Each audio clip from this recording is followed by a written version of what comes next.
Hey, hey, hey.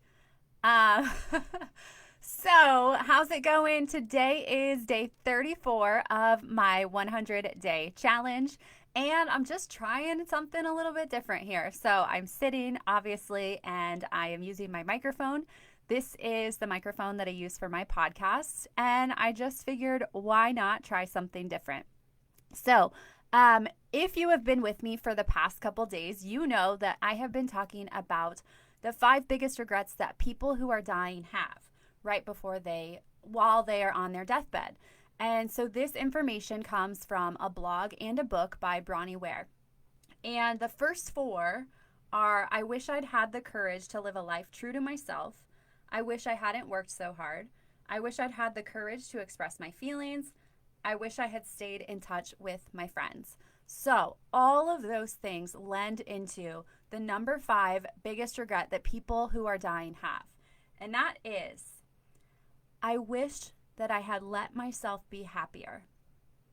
That is heartbreaking. So, I think the thing that is really interesting about this regret is the word let, right? That kind of signifies that we are in control and that we have a choice of the matter. It says here, many did not realize until the end that happiness is a choice. They had stayed stuck in old patterns and habits. The so called comfort of familiarity overflowed into their emotions as well as their physical lives. And I know that I can relate to that. Um, Gosh, being happy, sometimes it can be really hard. And the thing about it is, it's not just a quick fix, it is a small thing that you have to do every single day. And it's kind of like growth, right? It's the habits that you maintain. It's the consistency toward the goal. So choosing to be happy is a goal. And so staying consistent and creating habits that get you closer toward your happiness. I always find it so interesting how no matter what it is in life, I think that how you do one thing is how you do everything, and things are so similar. Everything is the same, right? So just like growth is about small habits, there's not just a quick fix to be a better version of yourself. Just like happiness, there's not just a quick fix. That won't last. It starts with small, consistent actions. So it makes me think of the Happiness Project. And the Happiness Project is a book that I started to read, and I read it shortly after my mom passed away. I was in a really bad place. And so one of the choices that I made to find more happiness was to read this book and to learn about how other people are finding happiness. And so I'm just going to share some of the things that she suggested to find her happiness. And so how she formatted this is it was a 1 year long program or project. And so every month between January and November, she would focus on one specific thing, one small thing that she could take small steps toward. And then in December, she would try and implement all of them together. So, some of those things that she tried to do to create more happiness for herself included boosting her energy. So, I mean, that is just huge. If we don't have energy, obviously it's hard to be giving, it's hard to be happy. So, some of the things that you can do to boost your energy include getting a good night's sleep. For years and years and years, I would get like 5 hours of sleep, and it really showed. It really showed. I think sleep is just so important. It's the number one thing. And if you're not getting good sleep, then how can you really have a quality life? So if you are struggling with being able to get a good night's sleep, then maybe check some of your habits. Maybe you need to stop using your phone so late, or stop watching TV so late, or maybe you need to do something and develop a nighttime routine. Maybe you need to take a bath before you go to bed. But sleep is so, so important, so don't overlook it. Some of the other things to boost energy are exercise, whether that is daily or every other day, but moving your body and being consistent, because there is a correlation between moving your body and how you feel. I always feel so much more energized. I always feel so much happier after I work out. And it doesn't have to be super challenging. It can just be doing 20 jumping jacks or 100 jumping jacks or going on a walk around the block. But taking those steps and trying to be consistent with them, if you do those things regularly, eventually they will have a bigger impact. Another thing to boost your energy is get organized. The more organization that you have in your life, the less clutter that you will have in your mind, so you can be present with your friends, with your family. Some of the other things that she talked about, that she focused on, were love and relationships.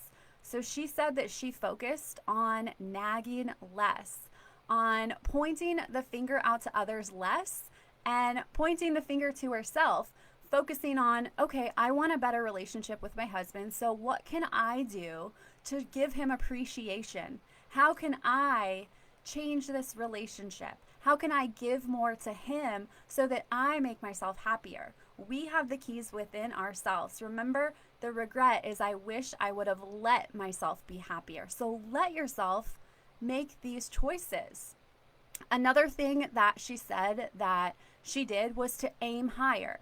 So she focused on trying something new, on challenging herself, taking risks. In the beginning, it's so scary, but the more you do it, the more comfortable it feels and the better you feel about yourself, because you're growing, you're learning, you're challenging yourself. And we love to be challenged, as scary as it is. That first step is always going to be the hardest because you're changing your limitations. You got this wall in front of you. Once you step past that wall, the next couple steps are going to be so much easier. And with that in mind, don't be afraid to ask for help. You don't have to know all the answers. Not only will you find answers, but you will be able to connect with other people. And then by asking help and receiving help, you will be more likely to give help to other people. So it goes full circle. And in turn, you'll be taking more steps toward your risks. You'll be feeling better. You'll be feeling happier. And one more thing that I want to mention is having fun and being serious about having fun. So I know sometimes I can get really focused and I forget that life is supposed to be fun. And so being intentional to choose to have fun, whether that is going on a bike ride or whether that is driving by a playground and deciding to go swing on the swing set, because you haven't done that since you were in 6th grade, but it was so fun back in the day. And so creating those moments, those opportunities to just let go and laugh and be and not worry about the next moment, not worry about rushing, letting yourself just be and have fun and enjoy the present moment. So those are some of the things that I think are super helpful in choosing to be more happy. Remember that it is a choice, and remember that it takes consistent action.